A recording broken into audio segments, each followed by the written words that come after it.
something to know about me? I like to cook things. And that's because I trust myself in the kitchen. I don't make questionable decisions in the kitchen. There's no diet companionship in this kitchen. Everything in this ki- everything in this kitchen is full fat, full flavor, full calorie, all satisfaction. And for that reason, I'm gonna keep on cooking stuff because it's so low stakes. If I don't like something I make, I ain't gotta eat it, you know? I can just dispose of it, which is hard. Um, Growing up with people that were raised by depression era people, it's hard to throw things away. I digress. Whole nother video, not for what we're doing right now. Today's situation, Avgolemono. Let's get into it. Avgolemono is like a comfort food, but if comfort food had opinions. She's strong in flavor, she's tart, she's savory, she's perfectly delicious. I love this soup because it requires confidence. You have to fully believe in yourself to make this soup. Believe in yourself, believe in your abilities, believe in your knives, your whisks, believe even in your emotional stability because it takes a steady hand when we get to the finishing parts of this soup. Yeah, I've always been a confident savory food cook. I've been a savory food cook since I was probably 10 or 11 years old. I've been in the kitchen with family for a long, long time. And I feel comfortable here. Like I was saying, this is my safe space. This is where I'm allowed to be delusional and make mistakes and have fun because so low pressure. So we're gonna dice up this shallot as the Brits like to call it. But I've been at this savory cooking game for a long time.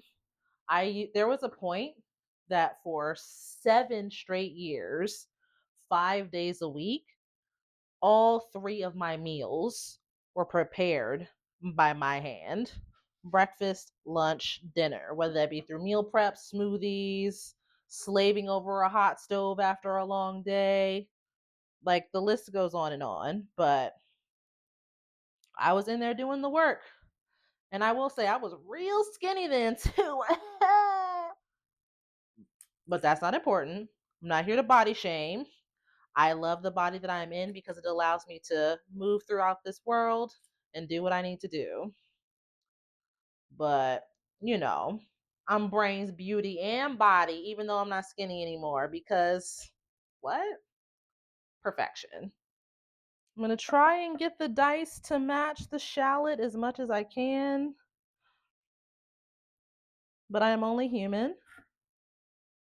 I cannot guarantee how much that it will, but I'm going to try my darndest to get that comparable. Oh, well,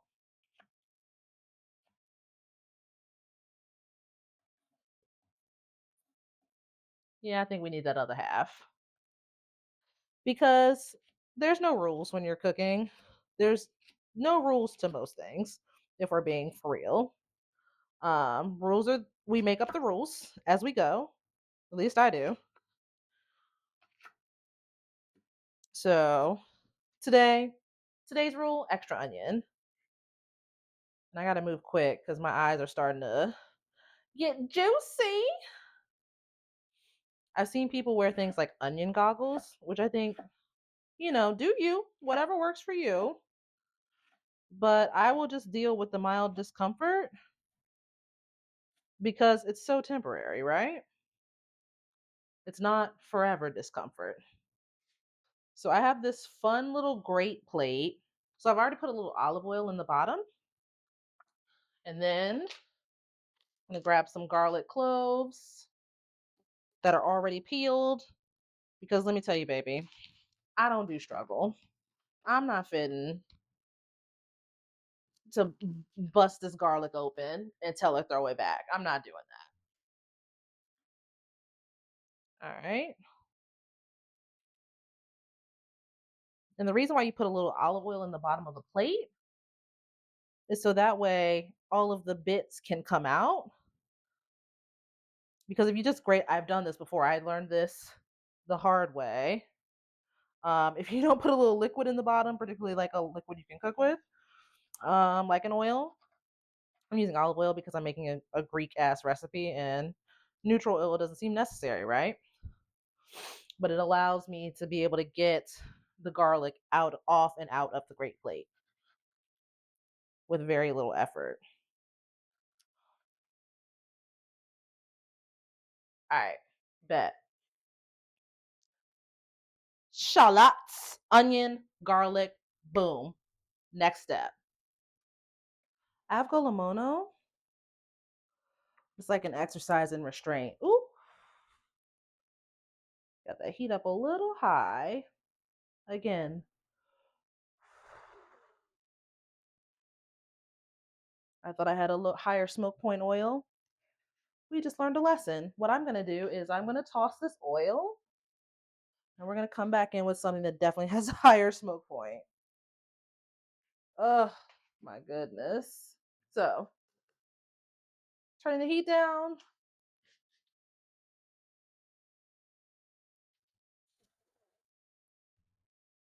Higher smoke point oil. See, this is what I'm talking about. Avgolemono, she gonna learn you a few things, because you can't rush this soup. You can't panic when you make this soup. Like I just had that scenario where my oil started smoking. Didn't panic, pivoted. All right. You have to temper her. She's like your high maintenance, your emotionally high maintenance friend. You gotta give her some time and some space. I'm gonna wash my hands in a second, but down into the pan, just with 3 bone-in, skin-on chicken thighs, because I think that's the best way to extract flavor. You can use boneless or skinless if you're in a hurry, boneless and skinless if you're in a hurry, but you want that extra fat from the skin, that extra flavor from them bones when you're stewing it up in the big pot. But right now we just want to get some browning done, get some fond, which is like some color on the bottom of this pan. Then we're going to deglaze her with the aromatics that we chopped earlier, the onions, shallots, and I'm going to add in the garlic.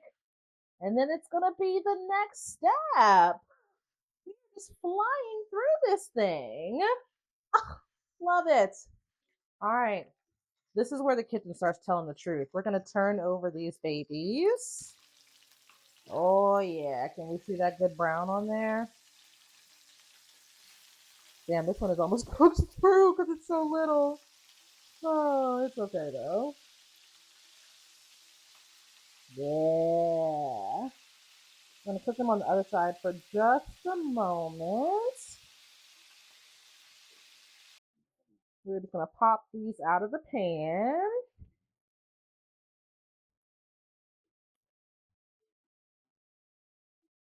I'm going to set them aside for a moment. Don't be like me. Use your oven mitts. Don't be like me. All right. We're going to go ahead and throw down them aromatics.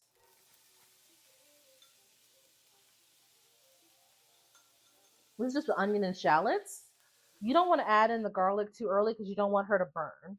If she burns, she becomes bitter and disgusting, like someone's trifling baby daddy. I don't have a baby daddy. I don't know what I'm talking about. I'm just saying words. I'm looking for a rubber spatula. I can't find the one that I want. Are you like that too, where you have to have the specific implement? Like you have several iterations, manifestations of this tool you're looking for. I probably looked at 4 rubber spatulas while I was in that drawer just now. I was like, not that one, not that one, not that one. This is also not the one that I wanted, but here I am. So I don't know how well you can see it, but the aromatics are getting the browned bits off the bottom of the pan. As they heat up, they release water, and their water loosens up those delicious little chicken bits. So I think I've sufficiently sweated these. I'm gonna run it around a few more times. God, that looks beautiful. Oh, that looks so beautiful. I'm gonna throw a little bit more of this fat in here. Just a little bit. Just a wee bit. Fat is flavor. Remember what I said earlier? This kitchen is full fat, full flavor, full calories. We are not around in here, okay? All right, I think these have been sweated enough that I can go ahead and get the garlic in. So let's grab her. So still sitting on the grate plate in olive oil.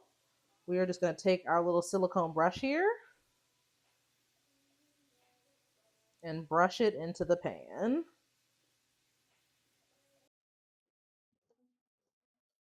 All right, next up after this, when we come back, we're going to be in the stock pot. Aromatics in the stock pot, chicken in the stock pot, broth in the stock pot. And then we're just going to be heating that up because that's going to take some time to simmer. So I'll be back in a few minutes. One quick thing. Don't waste what the pot remembers. What you thought is burned is flavor. Use that because as long as it's not smoking, that deep dark brown is full of flavor. Use that. Trust it. Trust me because again, this is where I know how to do things. We are going to get our browned chicken down into this pot. This is now the moment where everything starts to live together and we start to make a soup for real.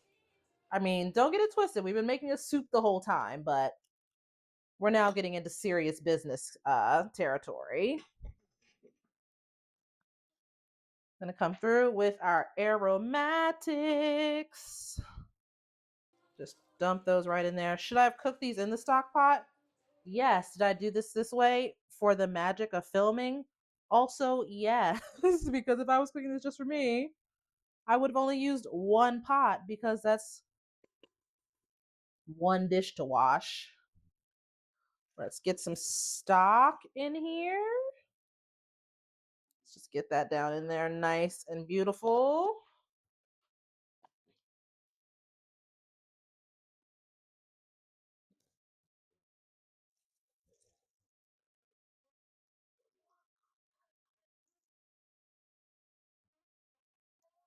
Lid on. Okay, we're going to get her up to a boil and then we're going to add the rice. I'll be back in a little bit. You don't need to see any of that part. That's all very, very freaking boring. So you just gotta trust yourself with this because tempering eggs seems complicated at first. At first outset, it feels like it's hard to do. But I promise you, you have the capabilities, you have the skills. You too can make a smooth, velvety Avgolemono. So we temper the eggs because the eggs, like I said, would make the texture different of the soup. It makes it a little more thicker, a little more velvety, a little more succulent, sumptuous, voluptuous, even. Um, so I got about 4 eggs here that I've already whisked together. Like I'm going to scramble them. I'm going to take my ladle, and we're going to just. I have the eggs actively moving, and we're going to drop that right down into our egg mixture. Well, it's not a mixture yet. It'll be a mixture once I get this broth in here. But you only want to do a little bit at a time. You want to gradually bring the heat up on your eggs. Because if I were to just dump these into the pot, they would have immediately scrambled and that would have ruined everything. All of this work that I've done. And I'm not one to want to fuck up the process, you know what I'm saying? Listen, y'all. I'm just a girl trying to film a thing. Oh, one other thing I'm going to put in to the tempered egg mixture. Oh, I shouldn't add it to the tempered egg mixture because I just got it to temp. Okay. We'll put this in next. I should have put the lemons in before, if that's what I wanted, but we're just gonna make a nice little well here in the soup.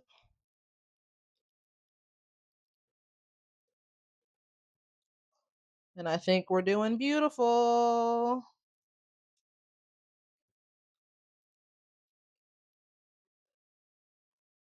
I don't think this is what I wanted.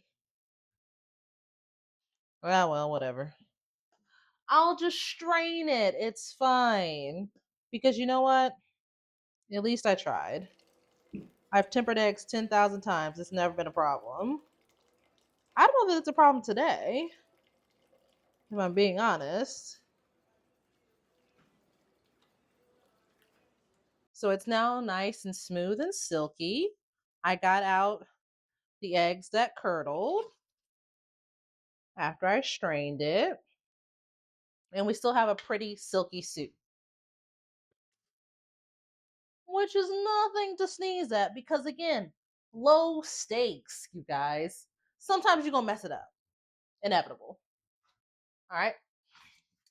Next up, the chicken that we cooked it with has been shredded. I used the stand mixer for that, as I talked about.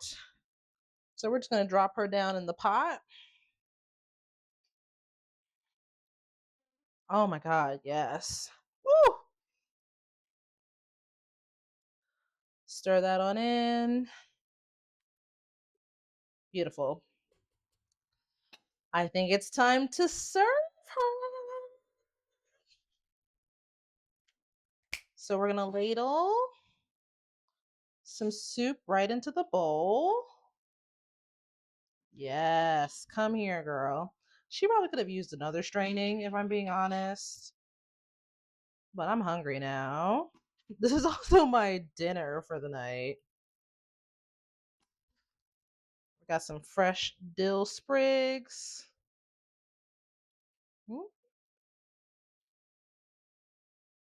We waste not, want not around here. I didn't chop it because I like a big old bite of fresh dill in my mouth. Or feel free to chop it, do whatever feels right to you. This is not a recipe video. This is a eat some delicious video, cook it the way you want to video. We're also going to finish with a little bit of finishing olive oil. That is cute. Sometimes you just want to make a pretty bowl of soup. And I think that's what I've done today. Final step, but let's just go ahead and taste her.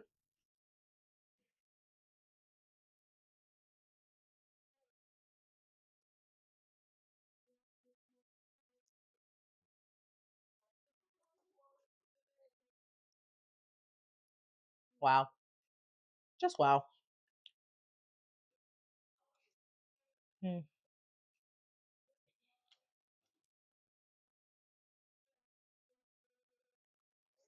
Mm. That's too bomb. Too bomb. Eat a little bit more. Oh, yeah, yeah, yeah. Big piece of chicken, big piece of dill. That is what I want, baby.